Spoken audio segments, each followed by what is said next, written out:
Добрый день, с вами команда BC Designer. В предыдущем видео мы обсудили шаги по настройке нового аккаунта. Теперь давайте обсудим, как подключить вашу команду к работе в BC Designer. Перейдем в раздел «Пользователи». Здесь у нас есть панель для управления всеми пользователями, зарегистрированными под вашей учетной записью. Политика безопасности многих организаций требует, чтобы администраторы отслеживали действия пользователей. В BC Designer вы можете включить эту функцию в разделе «Аудит изменений». Если эта функция включена, то программа будет отслеживать базовую активность пользователя, такую как вход в систему и создание новых проектов, а также будет хранить историю изменения всех значений в системе показателей.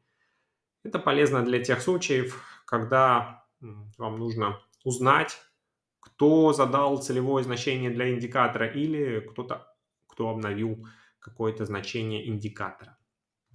Теперь поговорим о том, как добавить пользователей в ваш аккаунт.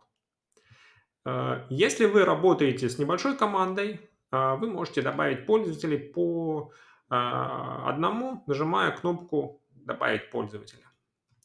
Чтобы добавить много пользователей, скопируйте ссылку для приглашения и отправьте ее членам вашей команды, чтобы они могли зарегистрироваться самостоятельно. Давайте нажмем кнопку «Редактировать» рядом с именем пользователя. Здесь администратор может выбрать тип пользователя. Количество пользователей с правом только просмотра не ограничено, но они могут только просматривать данные без возможности изменения. Ведущие пользователи – это те, кто добавляет новые цели, новые индикаторы, инициативы, вводит данные и так далее. Ведущие пользователи могут быть разными. Некоторые ведущие пользователи, например, стратеги вашей команды, должны иметь доступ ко всем функциям. Другие ведущие пользователи, например, пользователи, которые передают данные от отделов стратегам, могут добавлять свежие данные в индикаторы, но не могут, например, изменять целевые значения или другие свойства индикатора. Для роли стратега оставьте все настройки без изменения. Для пользователей, которые занимаются вводом данных, выберите «Ограничить права только для ввода данных». Программа спросит вас, может ли этот пользователь изменять исторические данные или имеет доступ только к текущим данным. Что программа считает историческими данными? Давайте перейдем в раздел «Настройки. Рабочий процесс». Здесь есть раздел «Исторические данные», где можно настроить временной диапазон для исторических данных. Давайте еще немножко поговорим о пользовательской модели в BC Designer. У пользователей есть некоторые глобальные настройки, такие как тип пользователя, или это будет ведущий пользователь, или пользователь только с правом просмотра. При необходимости ведущие пользователи могут быть ограничены ролью ввода данных. Это глобальные настройки для пользователей. Означает ли это, что ведущий пользователь может получить доступ к любой системе показателей? Не обязательно. Это решает администратор аккаунта. Перейдем в раздел «Мои проекты». Здесь есть кнопка «Поделиться», которая позволяет администраторам настроить права доступа. Администраторы могут предоставить полный доступ ко всем проектам, разрешить доступ только к определенным группам, предоставить доступ к определенным проектам или предоставить доступ к текущим значениям определенных индикаторов. Мы надеемся, что вы будете использовать эти функции разумно и не мешать естественному потоку информации вашей организации. Последний уровень пользовательской модели VC Designer — это владельцы или ответственные. Что значит быть ответственным пользователем? Ответственных пользователей можно назначить на цель. Ответственного пользователя можно назначить на показатель или на инициативу. Ответственные пользователи могут отображаться на вкладке KPI, здесь, на стратегической карте и в отчетах. И, что самое важное, ответственные пользователи будут получать уведомления о изменениях, связанных с показателями, целями или инициативами, где, собственно, они являются ответственными пользователями. Когда вы назначаете пользователя ответственным, система знает, кто должен получать эти уведомления.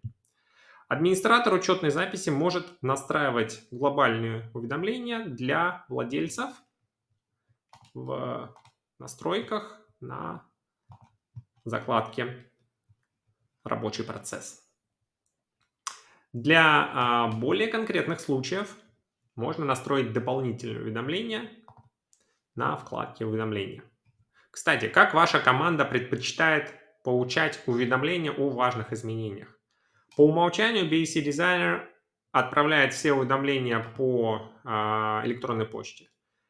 У вас также есть опция использовать веб-хуки, которая доступна в разделе «Настройки и интеграции». Эту опцию можно использовать для отправки уведомлений на любой внешний бизнес-инструмент. Мы поговорили о ролях стратегов и пользователей для ввода данных. Но среди заинтересованных сторон стратегического планирования есть и топ-менеджеры. Как и стратегии, топ-менеджеры должны иметь доступ ко всем проектам. Кроме того, их, как правило, интересует получение регулярных отчетов о производительности, возможность увидеть общую картину и при необходимости изучить детали. Давайте посмотрим, как программа может помочь в решении этих задач. Начнем с отчетности. В каждом проекте есть кнопка «Отчет», которая дает вам доступ к некоторым фиксированным профилям отчетов, а также к возможности создать свои собственные отчеты с помощью опции «Настроить». Также программа может отправлять эти отчеты вашей стратегической команде. Вы можете настроить необходимые детали, нажав кнопку «Расписание». Вернемся в раздел «Мои проекты». Как видите, все системы показателей имеют некоторые данные о производительности. Это число соответствует производительности корневого элемента системы показателей. Это хороший способ увидеть, как работают разные бизнес-подразделения в целом. Также можно создать высокоуровневую систему показателей, которая объединит данные о производительности из разных систем показателей. Например, у меня есть система показателей для качества, и также у меня есть система показателей для SEO. Карта или система показателей качества, она включает много деталей. Но генерального директора интересует выполнение какой-то общей цели, например, предотвратить критические проблемы, связанные с качеством. CEO может связать эти две системы показателей. Систему показателей качества и систему показателей для SEO. Для этого мне необходимо открыть систему показателей для SEO и добавить туда индикатор. Давайте его добавим, например, во внутренние процессы. И настроить этот индикатор через кнопку «Исходные данные», другой индикатор. Выбрать, что в качестве источника данных я хочу получать данные из набора показателей для качества. И в качестве исходной цели хочу видеть данные по этой цели предотвращения критических проблем с качеством. Окей. Теперь мы можем увидеть результативность цели предотвращения критических проблем с качеством в системе показателей SEO. Что, если нам нужно посмотреть на данные, исходя из которых была рассчитана эта результативность? Это легко сделать, щелкнув по ссылке «Источник данных» под индикатором. Таким образом, мы можем согласовать или каскадировать несколько систем показателей, чтобы заинтересованные стороны могли видеть, как различные подразделения вносят вклад в общую стратегию. Мы закончили с настройками пользователей. В следующих видео мы обсудим некоторые типичные сценарии использования BAC Designer. Мы поговорим о переносе существующей стратегии из Excel BAC Designer, использование программы для стратегических сессий и использование BAC Designer для создания новой стратегии с нуля при помощи мастера стратегии.